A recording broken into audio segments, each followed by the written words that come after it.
ನಿನ್ನ ಶರೀರದ ರೋಗ ನಿರೋಧಕ ಶಕ್ತಿಯನ್ನು ಕಾಯ್ದುಕೊಳ್ಳುವುದು ಒಂದು ಅಗತ್ಯವಾದ ಕೆಲಸವಾಗಿದೆ. ಇದನ್ನು ಬರೇ ನಿನ್ನ ಅನಾರೋಗ್ಯವಾದಾಗ ಮಾತ್ರವಲ್ಲದೆ ಯಾವಾಗಲೂ ರೋಗ ನಿರೋಧಕ ಶಕ್ತಿಯನ್ನು ಕಾಪಾಡಿಕೊಳ್ಳಬೇಕು. ಹಸಿ ತರಕಾರಿ, ಸೊಪ್ಪು, ಕೋಸಂಬರಿ ಮತ್ತು ತಾಜಾ ಹಣ್ಣುಗಳನ್ನು ನಿತ್ಯ ಸೇವಿಸು. ವ್ಯಾಯಾಮ ಮಾಡು, ಶಿಸ್ತುಬದ್ಧವಾಗಿರಲು ಅಭ್ಯಾಸ ಮಾಡು ಮತ್ತು ಪ್ರತಿದಿನ ಅಂತರ್ಮುಖಿಯಾಗಿರಲು ಪ್ರಯತ್ನಿಸು. ಹಾಗೆ ಗಾಢ ನಿದ್ರೆಯಲ್ಲಿದ್ದಾಗ ಒಳ್ಳೆಯ ಕನಸಿನ ಲೋಕದಲ್ಲಿ ಸಂತಸದಿಂದ ನೀನು ಹೇಗೆ ಜೀವಿಸುತ್ತೀಯೋ ಹಾಗೆಯೇ ಇಲ್ಲಿ ಸ್ವತಃ ನೀನೇ ರಚಿಸಿದ ಸುಂದರ ಕನಸಿನ ಲೋಕವನ್ನೆಣಿಸಿ ಸುಖವಾಗಿ ಜೀವಿಸು.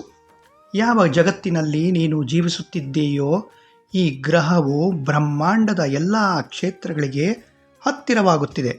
ಈ ಬ್ರಹ್ಮಾಂಡವು ಅವಿಸ್ಮರಣೀಯ ಹಾಗೂ ಕೆಲವು ದೈವಿಕ ನೈಸರ್ಗಿಕ ನಿಯಮಗಳಿಗೆ ಬದ್ಧವಾಗಿ ನಡೆಯುತ್ತಿದೆ. ಅದಕ್ಕನುಗುಣವಾಗಿ ನಿನಗೆ ಮುಂದೆ ಹೊಸ ಹೊಸ ವಿಷಯಗಳು ನಿನ್ನ ಗಮನಕ್ಕೆ ಬರಲಿವೆ. ಇಂತಹವುಗಳನ್ನು ನೀನು ಪವಾಡಗಳೆಂದು ಹೇಳುತ್ತೀಯ. ಇವೆಲ್ಲವನ್ನು ನೀನು ನಿನ್ನ ಹಾಗೂ ನಿನ್ನ ಜೀವನದ ಉದ್ಧಾರಕ್ಕಾಗಿ, ಮಾನವೀಯತೆಯ ಕಲ್ಯಾಣಕ್ಕಾಗಿ ಮತ್ತು ಈ ಭೂಮಿಗಾಗಿ ಉಪಯೋಗಿಸು. ಮೊಬೈಲ್ ಫೋನ್ಗಳ ಬಳಕೆಯನ್ನು ಆದಷ್ಟು ಕಡಿಮೆ ಮಾಡು. ಸಾಮಾಜಿಕ ಜಾಲತಾಣದಲ್ಲಿ ನೋಡಿದ ಎಲ್ಲ ವಿಷಯಗಳನ್ನು ಮತ್ತು ಕೇಳಿದ ಎಲ್ಲ ಸಮಾಚಾರಗಳನ್ನು ಹಾಗೆಯೇ ನಂಬಬೇಡ. ನನ್ನ ಆಶೀರ್ವಾದಗಳೊಂದಿಗೆ ನೀನು ಸದಾ